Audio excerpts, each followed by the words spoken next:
Quel est le principe de fonctionnement de l'installation Nénuphar? Nénuphar a développé un système de couverture flottante de fosses à lisier qui permet de récupérer le biogaz. L'idée, c'est de faire sortir des projets de biogaz qui soient rentables sur les fermes de taille moyenne française avec une valorisation de l'énergie directement sur la ferme.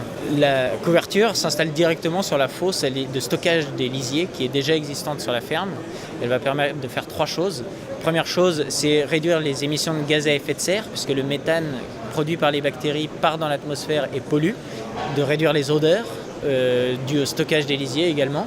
Ça va permettre de récupérer et d'évacuer l'eau de pluie qui tombe dans la fosse de stockage des lisiers et donc de réduire les frais d'épandage et de gagner en capacité de stockage pour les lisiers.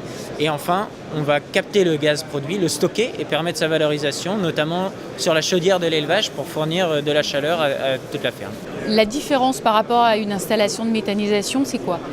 Alors la grosse différence de l'unité Nénuphar par rapport aux unités classiques, c'est que ce sont des projets beaucoup plus rapides à monter, pas de génie civil puisqu'on s'installe sur une fosse existante, des démarches administratives beaucoup plus raccourcies, on peut le faire en autonomie sur la ferme sans faire venir des gisements de l'extérieur et on arrive à trouver une rentabilité sur des petites fermes.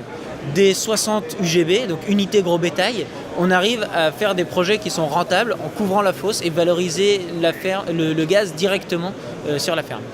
Est-ce qu'il y a un système de traitement du biogaz? Aujourd'hui, les bactéries produisent ce qu'on appelle un biogaz. Il y a du méthane, il y a du CO2, il y a d'autres molécules à l'intérieur, notamment du soufre. Ce soufre, il a des propriétés corrosives, notamment sur les chaudières.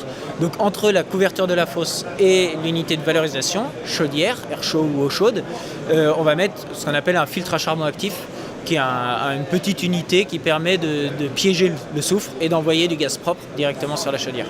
Au niveau du bilan économique, quel est l'intérêt pour l'agriculteur? Donc pour l'agriculteur, c'est vraiment un investissement global sur sa ferme, puisqu'il y a un enjeu gaz à effet de serre, un enjeu odeur, un enjeu eau de pluie et épandage, un enjeu énergie. C'est quelque chose à prendre dans sa globalité. L'investissement initial pour ce type d'unité de la globalité, c'est-à-dire la couverture de la fosse et l'unité de valorisation du gaz, sera compris entre 50 et 150 000 euros en fonction de différents facteurs, notamment la taille de la fosse.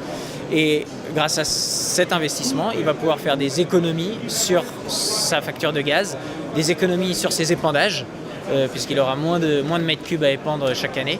Et donc il peut compter sur un temps de retour sur investissement de l'ordre de 8 ans.